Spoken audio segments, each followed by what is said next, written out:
Сеар има неполн месец и едва 2 килограми. За една недела инкубаторот ќе го замени со прегратката на неговата мајка, која се опоравува по двојната операција на срце и царски рез. Неговото име значи темперамент. Символика што ќе го следи целиот живот, бидејќи темпераментот му помогнал да преживее, иако прерано се родил.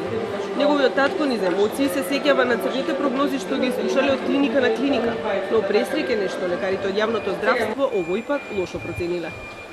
По 24 часа сопругата моја ќе го изгубеше животот заедно со бебето, но овде најдовме решение. Многу сум среќен и бескрајно благодарен.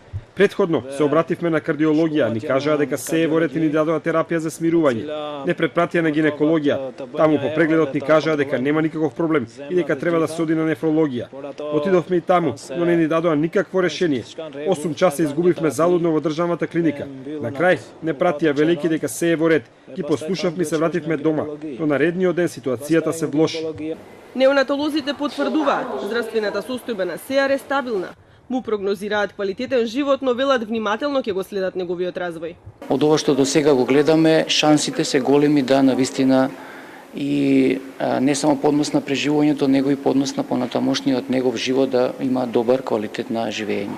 Тимот што ги извршил операциите првпат се справува со ваков случај. Во прашање биле минути, а ризикот бил огромен по животите на мајката и на бебето. За ваква дијагноза кај 27 годишна бремена родилка не знаат ниту во регионот. Да не беше донесен и оперирана тој ден, најверојатно лошо ќе завршеше, бидејќи смртноста во првите 24 часа кај пациентите со дисекција на аорта е 90%, особено во бременост. Сигурно лошо ќе завршеше ако итно не ја опериравме. Делот од аортата го заменивме со биолошка протеза, така што пациентката ќе може повторно да раѓа. Бевме во договори со неонатолозите во каква состојба, колку тешко дете се очекува да се породи, во каква кондиција би се породило и сето тоа заедно резултираше со крајниот заклучок, дека прво треба да се направи иден царски рез кај пациентката, а потоа во состав на таа анестезија, како што беше да се продолжи со кардиохирушката операција.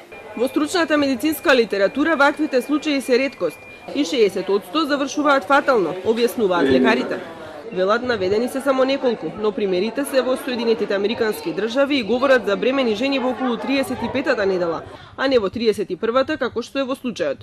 Необична е и возраста. Примерите се за родилки во 4-та деценија од животот, а мајката на Сеар има само 27 години.